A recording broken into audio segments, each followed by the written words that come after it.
یہ بات ذہن میں رہے کہ قرآن مجید کی روح سے انسان کی زندگی جو ہے وہ بہت طویل عمل ہے، بہت طویل عمل ہے، بہت طویل عمل۔ وہ جو اقبال نے کہا ہے کہ تو اسے پیمانہ امروز و فردا سے نہ ناپ، یہ آج کل پرسوں، یہ 7 دن میں ہفتہ ہو گیا، پھر مہینہ ہو گیا، یہ پیمانے کیا ہے؟ انسان کی زندگی ان پیمانوں سے ناپی جانے والی نہیں۔ تو اسے پیمانہ امروز و فردا سے نہ ناپ، جامداں بہم دواں ہر دم جمع، بہت طویل ہے۔ سب سے پہلی بات تو ہم جانتے ہیں ایک یہ حیات دنیاوی ہے، ایک حیات برزخی ہے، جو آج آنکھ بند ہوگی یہاں قبر میں اتار دیے جائیں گے، تو حیات برزخی وہ بھی حیات ہے۔ پھر حیات اخروی ہے جس کا کوئی انکار ہے ہی نہیں، جاویداں بہم دواں ہر دم جوان ہے زندگی، وہ تو اس کا تو خاتمہ ہے ہی نہیں۔ اور اس میں ایک اور بات جو لطیف ہے، جو میرا جو کتاب کیا ہے کہ زندگی، موت اور انسان، یہ چھوٹا سا کتاب جو ہے، میرا خیال ہے 20-25 صفحے ہوں گے کل، اس میں ایک اور حقیقت میں نے بیان کی ہے۔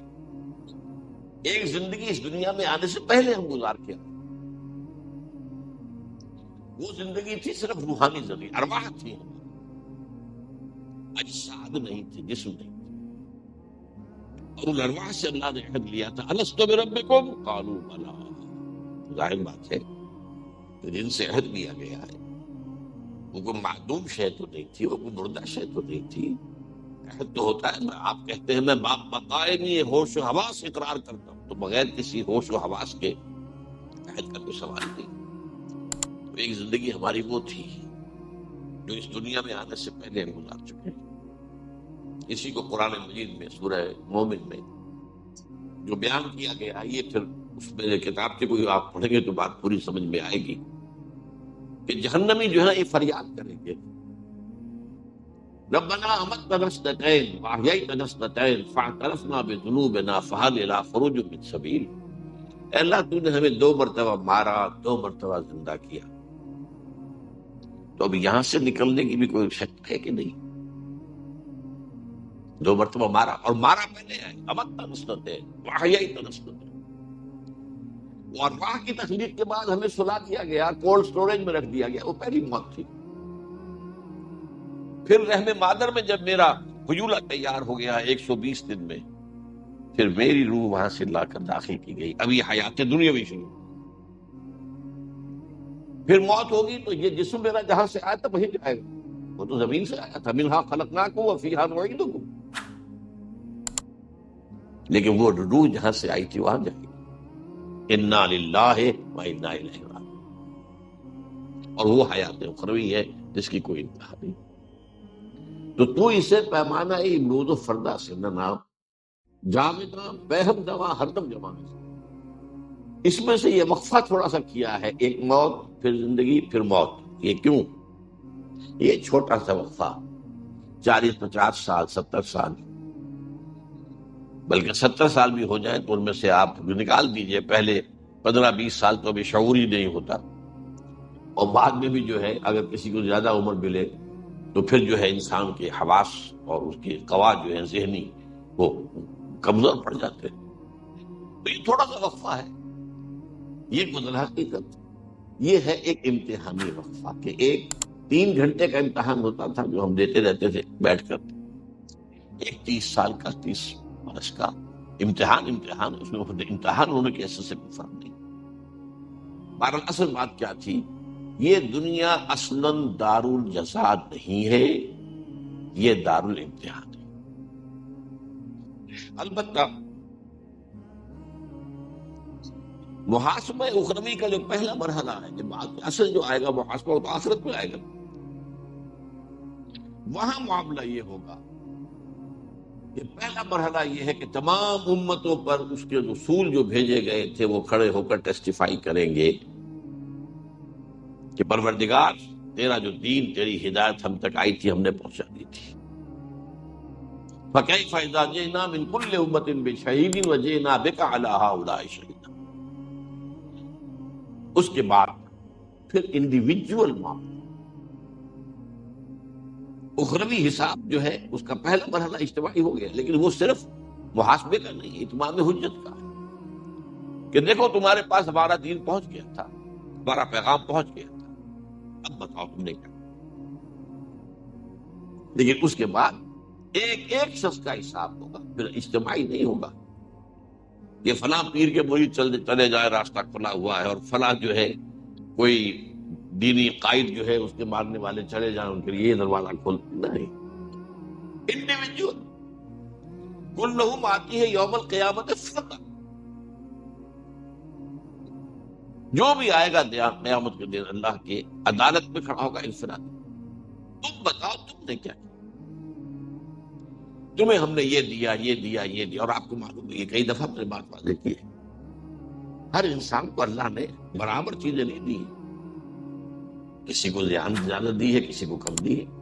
کوئی پیدائشی طور پر جو ہے بہت ذہین ہے، کوئی اتنا نہیں ہے، یا کون ذہن ہے ہوتے ہیں، کوئی پیدائشی طور پر جسمانی طور پر کمزور ہوتے ہیں، کوئی پیدائشی طور پر قوی ہوتے ہیں، پھر حالات مختلف ہیں، کہاں پیدا کیا۔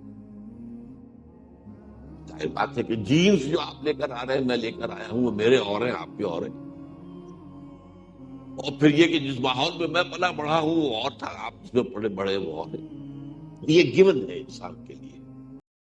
اب اس میں مزید گیون کیا ہے، تم تک میری ہدایت بھی پہنچ گئی تھی، اب کیا۔ فَكُلُّهُمْ آتی ہے یوم القیامت فرد، یہ معاملہ ہے اخروی حساب کا، جبکہ انفرادی طور پر ہر شخص سے معاملہ۔ البتہ قوموں اور امتوں کا معاملہ ذرا مختلف ہے۔ قوموں اور امتوں کا حساب اس دنیا میں ہوگا، وہاں معاملہ قومی سطح پر نہیں ہوگا، انفرادی سطح پر۔ ہو سکتا ہے کہ کوئی شخص محمد کا امتی اس کے ساتھ ہو اور وہاں اسے جہنم میں ڈال دیا۔ کیوں؟ تمہارے دل میں ریاکاری تھی، بات ختم۔ بڑی سے بڑی فگر زیرو سے ضرب کھا کے زیرو ہو جائے۔ تم بہت بڑے عالم تھے، ٹھیک ہے اللہ میں نے یہ کیا، تیرا دین کا علم پھیلایا، کیا تم نے، لیکن تم نے اس لیے کیا تھا کہ کہا جائے کہ فلاں شخص بڑا عالم ہے، وہ کہہ دیا گیا، دنیا میں ڈنکا بج گیا، تعریفیں ہو گئی، تہنیت ہو گئی، تمہاری عقیدت مند پیدا ہو گئے، بس خبر، تمہارا مطلوب اصول حاصل ہو چکا، یہاں کچھ نہیں ہے تمہارا۔ اللہ میں نے تیرے راہ میں جنگ کی، تمہاری جان دے دی، ٹھیک دی، لیکن تم نے جنگ کی تھی اس لیے لئن یقال جریء، کہا جائے بڑا جرت مند آدمی ہے، صاحب کیا کہتے ہیں اس کی نیت یہ نہیں، فقط قیلا، وہ کہا جائے تمہارا مقصود حاصل ہو چکا، you have already had your reward۔ اب یہ بڑی کبھی تاریخ کرنے والی حدیث ہے یہ، یہی دولت مند کا معاملہ ہے۔ اللہ میں نے تیرا میں بڑی دولت کی تھی، تم نے کی اس لیے کی تھی، کہا جائے سخی، بڑا سخی آدمی ہے، کیا کہنے اس کی، نیت یہ تھی۔ اگر یہ نیت نہیں ہے کہا جائے کوئی پرواہ نہیں، نیت یہ نہیں ہے کہا جائے بھائی بڑی بہادری سے لڑا فرق، نیت اگر تمہاری، اللہ نیت کو جانتا ہے، ہم کسی کی نیت پہ فیصلہ نہیں کر سکتے۔ تو معلوم ہوا کہ وہاں تو معاملہ جو ہے ہر ایک ایبسلیوٹلی انڈیویجول ہے، قومی نہیں ہے، جماعت کی نہیں، فلاں جماعت کے ارکان چلے جائیں بھائی دروازہ کھل گیا جنت کا، نہیں بھائی، اس جماعت کے ارکان میں سے ہر ایک کا معاملہ علیحدہ اسس ہے، یہ پرسنل اسسمنٹ ہے۔ لیکن قوموں کا معاملہ اور امتوں کا معاملہ جو ہے دنیا میں، بڑا پیارا شعر اقبال کا، فطرت افراد سے اغماس بھی کر لیتی ہے، نہیں کرتی کبھی امت کے گناہوں کو معاف۔ انڈیویجول کو دنیا میں نظر انداز کر دے گا، اس کو تو ٹھیک ہے، اس کو ہم نے جو بھی سزا دینی ہے آخرت میں دینی ہے،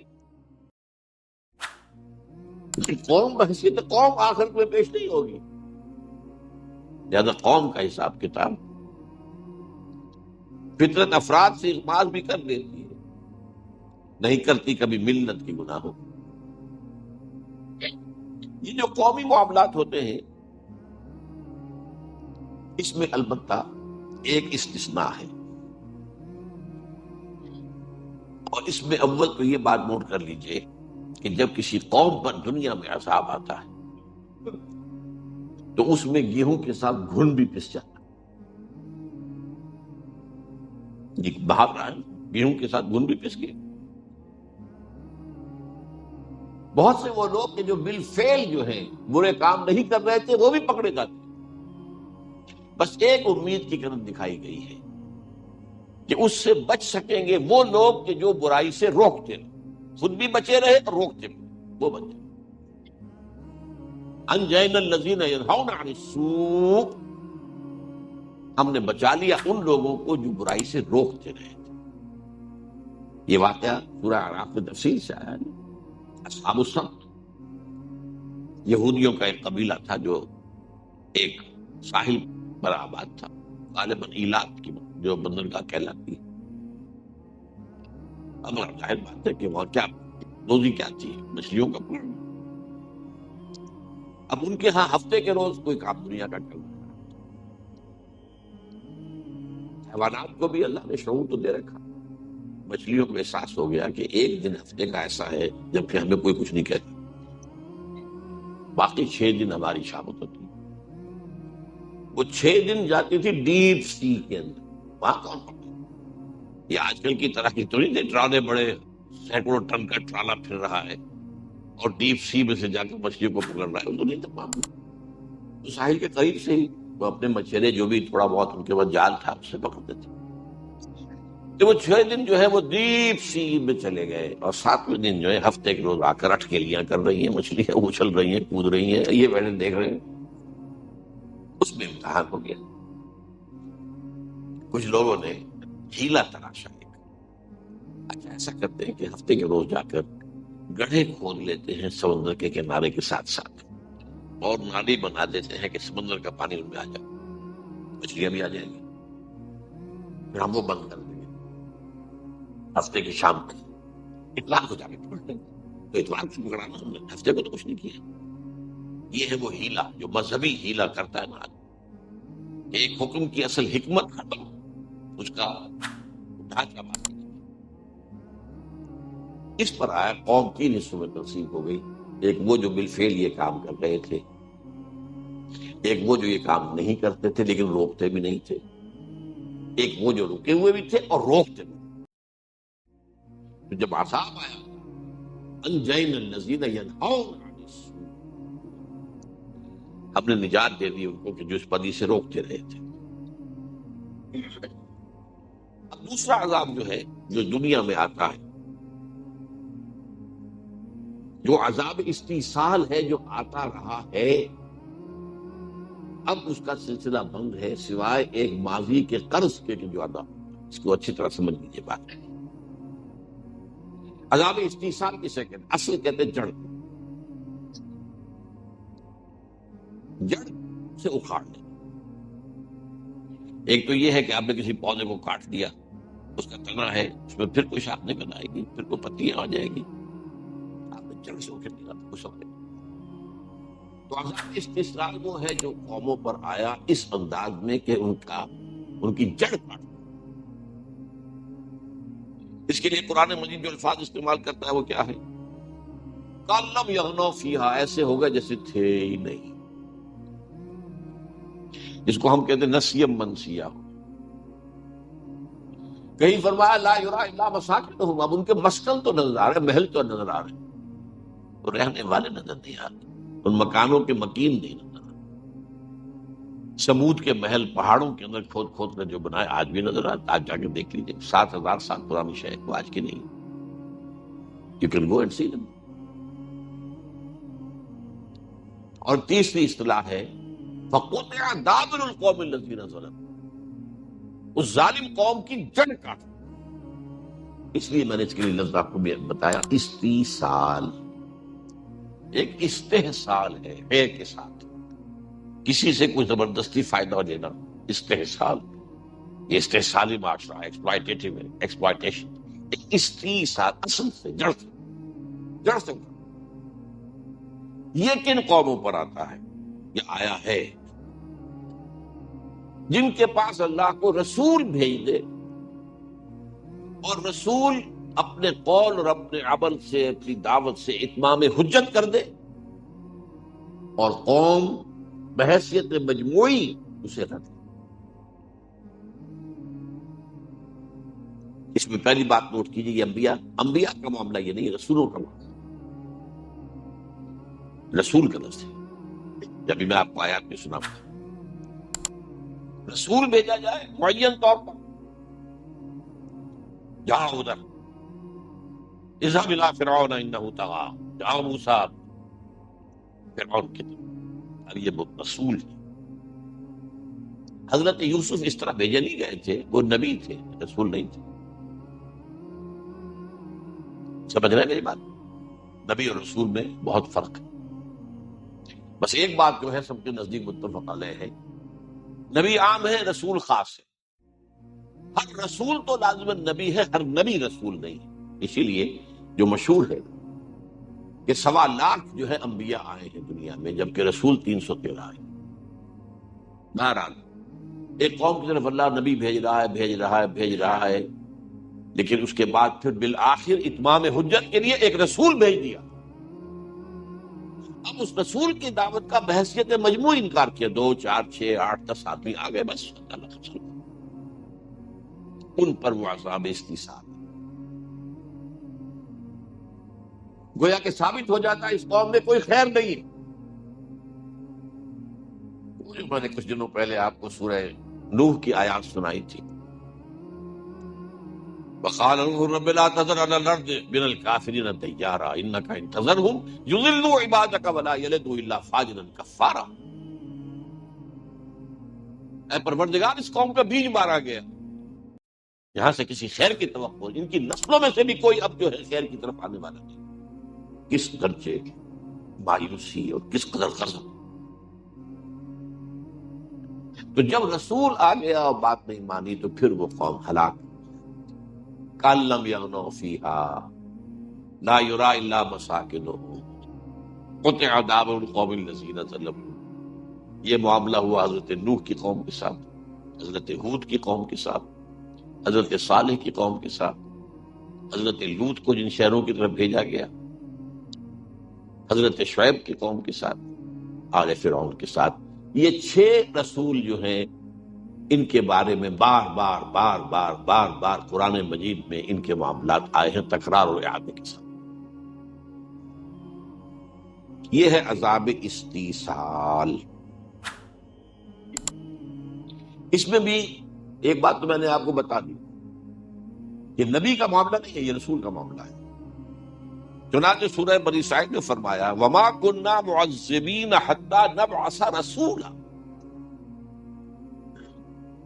ہم عذاب، یہ عذاب مراد عام عذاب نہیں، عذاب استیصال یہاں مراد۔ اب یہ وہ چیزیں ہوتی ہیں جو قرآن کے متعلق کو آپ کرتے ہیں، یہاں پر اس سے مراد کیا؟ یہ عذاب عام نہیں، یہاں پر عذاب کی قسمیں تو بہت سی ہیں، میں گنا رہا ہوں آپ۔ یہ عذاب استیصال جو ہے کسی قوم کو نیست و نابود کر دینا، نسیم منسیہ کر دینا، جڑ کاٹ دینا، یہ عذاب جو ہے وما كنا معذبین حتی نبعث رسولا، ہم کسی پر یہ عذاب نہیں بھیجتے رہے جب تک کہ رسول کو مبعوث نہ کریں۔ اور یہ بات آگے اور فرمائی ہے وما كان ربك مهلك القرى حتى يبعث في امها رسولا۔ اللہ کا یہ معاملہ نہیں رہا کہ وہ بستیوں کو ہلاک کر دے جب تک کہ ان کی مرکزی بستی کے اندر رسول نہ بھیج دے۔ یہ اب ظاہر بات ہے، ایک قوم ہے، اس کی بستیاں ہیں، آبادیاں ہیں، اب ہر بستی ہر آبادی میں تو رسول نہیں بھیجا جائے گا، لیکن اس کی ایک مرکزیت ہے، اس کا ایک مرکزی جگہ ہے۔ اس لیے مکہ کو کہا گیا ام القریٰ، یہ عرب کی بستیوں کی ماں، جڑ یہ۔ حتی نبعث فی امہا، جب تک کہ ان کی جو جڑ والی اور مرکزی بستی ہوتی ہے اس میں ہم رسول نہیں بھیج دیتے تھے، اس وقت تک کوئی ہلاکت کا یہ عذاب اللہ تعالیٰ نہیں بھیجتا رہا۔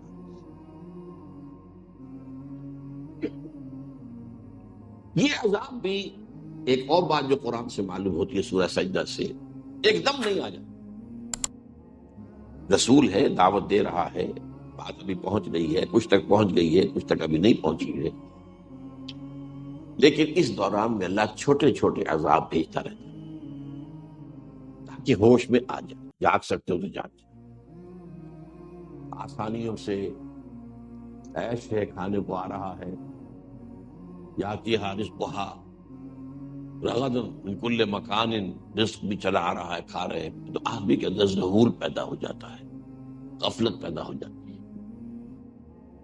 اسی لیے حدیث میں آتا ہے ما قل وکفا خیر مما کثر والہا، جو چیز زیادہ ہو اور تمہیں غافل کر دے اس سے بہتر ہے وہ جو کم ہو لیکن کفایت کر دے، بس ضرورت پوری ہو جائے، کسی کے سامنے ہاتھ نہ پھیلانا پڑے، اپنی عزت نفس ہتھیلی پر رکھ کر کسی کے سامنے پیش نہ کرنے.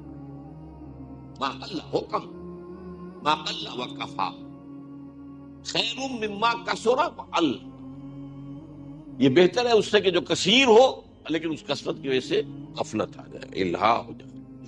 الہاکم التکاثر، آدمی جو ہے سمجھتا ٹھیک ہے مال تو ہے میرے پاس، کائے کی فکر ہے. اس اعتبار سے یہ عذاب استحصال کے آنے سے پہلے چھوٹے چھوٹے عذاب. وَلَنُذِيقَنَّهُم مِّنَ الْعَذَابِ الْأَدْنَىٰ دُونَ الْعَذَابِ الْأَكْبَرِ لَعَلَّهُمْ يَرْجِعُونَ. یہ سورہ سجدہ کی آیت ہے. یہ سورہ مبارکہ جو حضور جمعے کو عموماً فجر میں پہلی رکعت میں پڑھتے تھے، سورہ سجدہ. وَلَنُذِيقَنَّهُم مِّنَ الْعَذَابِ الْأَدْنَىٰ دُونَ الْعَذَابِ الْأَكْبَرِ. عذاب، اب اس کو عذاب اکبر کہا گیا، جسے میں عذاب استحصال کہہ رہا ہوں، وہ بڑے عذاب سے پہلے کہ جبکہ ان کا بالکل نسیہ منسیہ کر دیا جائے، اس سے پہلے چھوٹے چھوٹے، تاکہ اگر ہوش میں آ سکتے ہو تو آ جائے. اگر نشہ جو ہے وہ چھوڑا ہے تو آدمی جو ہے ہوش میں آ جائے گا، نیند پہ آدمی تو خیر اس کا کوئی امکان نہیں. لعلہم یرجعون، تاکہ جو بھی لوٹ سکتے ہو لوٹ آئیں، جو بھی جاگ سکتے ہو جاگ جائیں. اب اس کے بارے میں آپ سے کہہ رہا تھا کہ یہ عذاب اب کسی قوم پر نہیں آئے گا. کیوں نہیں آئے گا؟ اب نہ کوئی رسول آئے گا نہیں آئے گا. اس عذاب کے لیے شرط لازم ہے، وما کننا معذبین حتی نبعث رسولا. رسول تو کیا آئے گا؟ نبی ہی نہیں آئے گا. جو نبی رسول کہاں سے آ جائے گا؟ وہ تو نبوت ختم ہو گئی، محمد رسول اللہ صلی اللہ علیہ وسلم. رسالت کے لیے نبوت تو پری کوالیفیکیشن ہے، پری کوالیفیکیشن، پہلے نبی ہو تو پھر رسول ہو. لہذا یہ عذاب کسی پر نہیں آئے گا الا ایک استثناء. یہ بہت اہم بات ہے، سمجھ لیجیے. ماضی کا ایک قرض ہے جو ادا کرنا، وہ قرض کیا ہے؟ یہودیوں کی طرف اللہ نے رسول بنا کر بھیجا حضرت عیسیٰ. سورہ آل عمران میں فرمایا رسولا الی بنی اسرائیل. نبی تو ان سے پہلے بہت آئے تھے، بالکل ان کے زمانے میں بھی موجود تھے. حضرت یحییٰ نبی تھے، حضرت زکریا ان کے والد نبی تھے، نبی تو تھے، لیکن آخری پھر حجت کے طور پر نبی تو آتے رہتے. نبی کے ساتھ وہ معاملہ نہیں ہے کہ اگر آپ نے دعوت رد کر دی تو ان پر عذاب آ جائے گا، نہیں. لیکن رسول کے بعد پھر عذاب آیا. بنی اسرائیل نے حضرت عیسیٰ کا انکار کیا، سورج کو نہ صرف انکار کیا، ان کو ہلاک کرنے کے درمیان. یہ ان کے علماء کا فتویٰ تھا کہ مسیح مرتد ہے، جادوگر ہے، کافر ہو گیا ہے. اس سے پہلے اس سے بھی بڑی بات کہتے تھے کہ یہ ولد الزنا ہے. آج بھی کہتے ہیں یہودی باسٹرڈ. کمال یہ ہے دیکھیے کہ ان یہودیوں کو عیسائیوں نے اپنے سب کے اوپر اٹھایا ہوا ہے، جو ان کے نبی کو، نبی نہیں، جو ان کو خدا، ان کا جو خدا ہے ان کو باسٹرڈ کہتے ہیں. یہ کمال ہے دنیا کے اندر، اس کا تو آپ نے کہیں کوئی مثال دیکھی ہی نہیں ہوگی. سن آف مین پکچر بناتے ہیں باقاعدہ. تم جسے سن آف گاڈ کہتے ہو، سن آف مین ہے. اتنی ان کی جرت، جسارت ہے. اس طرح چھائے ہوئے ہیں عیسائیوں کے اوپر. فرنگ کی رگے جہاں پنجہ یہود میں، عیسائیت در حقیقت پنجہ یہود کے اندر ہے، اعلی کار ہے. لہذا اللہ نے کیا کیا؟ ایک شکل تو یہ تھی کہ اسی وقت یہود کے اوپر عذاب استحصال آ جاتا. اللہ نے جیسے کہتے ہیں کہ ذرا اس مقدمے کو ابھی فریز کر دیجیے، عیسیٰ کو اٹھا لیا زندہ اور ان پر سے عذاب ڈال دیا. انہیں ایک اور موقع دیا گیا. محمد صلی اللہ علیہ وسلم کی آمد پر اب بھی تمہارے لیے موقع ہے. اگر ایمان لے آؤ محمد پر صلی اللہ علیہ وسلم، تمہاری نجات ہو جائے. انہوں نے حضور کو نہ صرف رد کیا بلکہ بدترین دشمن جو ہے حضور کے زمانے سے لے کر اس زمانے تک، بدترین دشمن یہودی. ہندو تو ایک لوکل سا معاملہ ہے. ہندو ہندوستان کی سرحدوں سے باہر کبھی نکلا ہی نہیں. وہ تو ایک بہت ہی اپنے ہی جو بھی کہیے گولیا کے اندر گڑ پھوڑنا، ان کے اندر بھی دشمنی بہت ہے. لیکن آپ مقابلہ نہیں جو یہود کے اندر دشمنی ہے حضور. تو یہ جو یہود کا معاملہ تھا، یہ قرض ہے ابھی جو ادا ہونا ہے. اور اسی لیے آپ کے علم میں ہونا چاہیے، احادیث صحیحہ سے ثابت ہے حضرت مسیح ہی دوبارہ آئیں. نزول مسیح اور انہی کے ہاتھوں عذاب. یہ قرض ہے پچھلا جو ادا ہوگا. تو یہ سمجھ لیجئے کہ اس میں ایک صرف استثناء ہے اور وہ یہود کا ہے. اور یہ تو معلوم ہوتا ہے کہ جو ان کے پیش نظر ہے گریٹر اسرائیل قائم کرنا، وہ ایک دفعہ تو ہو جائے گا. روکنے والا ہے کون ان کا؟ آپ کو معلوم ہے پیا بنے کوتوال ڈر کا ہے کا. دنیا کا کوتوال امریکہ کا ہے، امریکہ میرے پنجے میں ہے. ابھی جو انتخاب وہاں ہوا ہے کھل کر کہہ دیا تھا یہ ہمارا ہی ساتھی ہے، ہمارا ہی، یہ تو خاص طور پر ہمارا ساتھی ہے. اس نے تو اوباما نے تو اپنا وائٹ ہاؤس کا جو چیف آف سٹاف بنایا وہ یہودی، کٹر یہود، کٹر یہود، لیکوڈ پارٹی سے تعلق رکھنے والا، ایکسٹریم رائٹسٹ، زائنسٹ. ابھی جو کچھ ہوا ہے خاموش رہا ہے اوباما، ایک حرف نہیں کہا اس نے. جو کچھ بھی فلسطینیوں کے اوپر اور غزہ میں جو بھی قیامت ڈھائی گئی، ایک حرف نہیں کہا.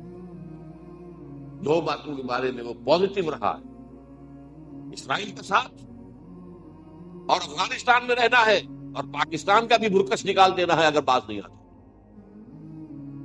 It's consistent on that. اور یہ بات اب کہی جا رہی ہے کہ بش کے مقابلے میں کہیں زیادہ سخت رویہ ہوگا.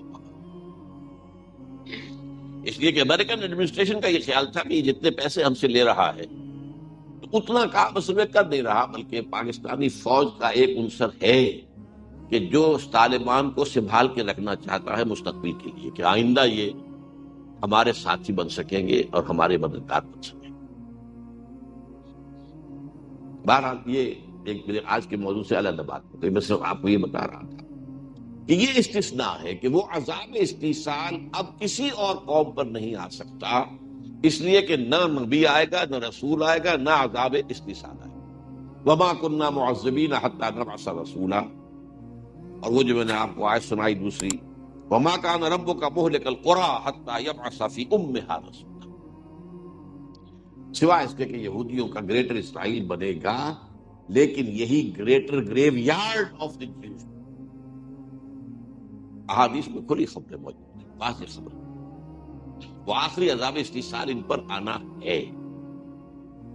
یہ لیکن ماضی کا ایک قرض ہے جو ادا ہوگا.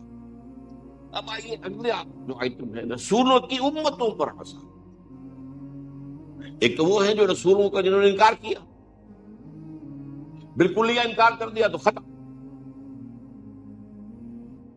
رسولوں کی امتوں پر جو عذاب آتا ہے وہ کیوں آتا ہے؟ لما تقولون ما لا تفعلون کبر مقتا عند اللہ ان تقولوا ما لا تفعلون. جس قوم کو اللہ اپنی کتاب دے، اپنی شریعت دے، وہ اس زمین پر اللہ کی نمائندہ بن جاتی ہے. اگر وہ اس کتاب اور شریعت کے مطابق عمل کرے تو رحمتیں ہوں گی. لئن شکرتم لازیدنکم، اور دوں گا اور دوں گا اور دوں گا. اور اگر تم نے اپنے عمل سے مس ریپرزینٹ کیا ہمارے دین کو تو تم کافروں سے بدتر. پھر یہ نہ سمجھنا کہ ہم تو فلاں کے امتی ہیں، ہم تو فلاں کے اولاد ہیں، ہم تو ابراہیم کی اولاد ہیں، ہم تو یعقوب کی اولاد ہیں، بنی اسرائیل ہیں، ہم تو محمد کے امتی ہیں. کچھ بھی ہوا کرو، معاملہ محمد کے امتی ہو، لیکن چنانچہ تم خود کیا ہو.